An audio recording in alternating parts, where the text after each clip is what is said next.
సంవత్సరాల తరబడి ఎన్ని మందులు వాడినా మీ మోకాల నొప్పులు తగ్గట్లేదా? ప్రాణ పెయిన్ క్లినిక్ లో అత్యాధునిక చికిత్స. అనకాపల్లి జిల్లా కొత్తూరుకు చెందిన పద్మినికి 26 రోజులు హాస్పిటల్లో మృత్యువుతో పోరాడి మృతి చెందిన సంగతి తెలిసిందే. దీంతో ఇద్దరు పిల్లలు తల్లిలేని పిల్లలయ్యారు. వీరి ఆలనాపాలన అమ్మమ్మ తాతలు చూసుకుంటున్నారు. అయితే జరిగిన విషయంపై పిల్లల దీనస్థితిపై సుమన్ టీవీ వరుస కథనాలు ప్రసారం చేసింది. సుమన్ టీవీ కథనంతోనే AP home minister Vangalapudi Anitha స్పందించారు. బాధితులను వెంటనే తన దగ్గరకు పిలిపించుకుని మాట్లాడారు. అనంతరం డీఎస్పీకి ఫోన్ చేసి కేసు విషయాలు అడిగి తెలుసుకున్నారు.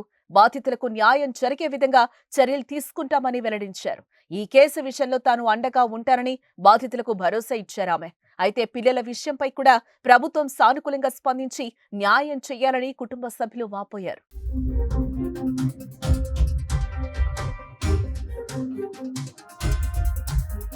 నమస్కారం అండి. సుమన్ టీవీ ద్వారాగా మేము మేడంని కలవడానికి మాకు దారి కల్పించారండి. ఇద్దరు చిన్న బిడ్డలు అప్పచెప్పేసి వెళ్ళిపోయింది పద్మిని. సుమన్ టీవీ ద్వారాగా మేడం ద్వారాగా బిడ్డలకి ఏదో ఒక ఆర్థిక సాయం అందించండి. చదువు పరంగా బిడ్డలకి మాకు మాట్లాడే ఓపిక కూడా లేదు సార్. నెల రోజుల నుంచి ఏడుస్తూనే ఉన్నాము. సుమన్ టీవీకి వందనాలు. ఆ బిడ్డలకి న్యాయం చేయండి సార్. మేడంతో మాట్లాడించారు. మేడం కూడా చెప్పారు. సుమన్ టీవీ ద్వారాగా ఆ బిడ్డలకి న్యాయం జరిగేటట్టు చేయండి సార్.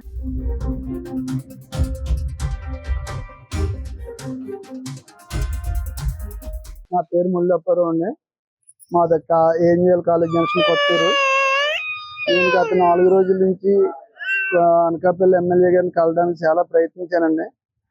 ఆ కార్యాలయం దగ్గరికి వెళ్ళినప్పుడు ఏ రోజు కూడా నాకు అవకాశం రానివ్వలేదు. సార్ లోపల ఉన్నారు, కలుదిరిగాని చెప్పేసి బయట ఉన్న వాళ్ళు నాకు వెళ్ళడానికి అవకాశం ఇవ్వలేదు.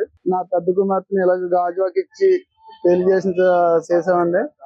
పెళ్లి చేస్తే అత్తింటి వారు పురుగుల మందు పట్టేసి చంపేశారండి. నా పెద్ద కుమార్తెకి 2 పిల్లలు ఉన్నారండి. 1 సంవత్సరం 6 నెలలు బాబు, 4వ సంవత్సరం పాప ఉందండి. నా వయసు 49 సంవత్సరాలు అండి. నేను ఫార్మాసిటీలో పనిచేస్తుంటాను హెల్పర్ గాను. నాకు ఆర్థిక భారం చాలా ఇబ్బందిగా ఉందండి. నాకు ఇంకా పెళ్లికి ఇంకా పాప ఉంది. నాకు పరిస్థితి చూస్తే చాలా బాగాలేదండి. ఈ మూమెంట్ లో నాకు ఆ పిల్లలిద్దరిని నా చేతిలో పెట్టింది నాకు పెద్ద కూతురు. డాడీ ఎలాగైనా సరే మీరే చూసుకోండి అని చెప్పేసి అన్నది.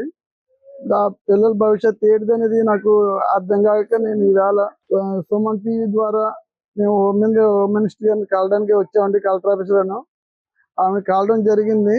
కాబట్టి ప్రభుత్వం పరంగా నా పిల్లలకి ఏదన్నా ఆర్థిక సాయం చేసి ఆ పిల్లలు ఎడ్యుకేషన్ పరంగా సాయం చేస్తారని చెప్పేసి నేను కోరుకుంటున్నానండి.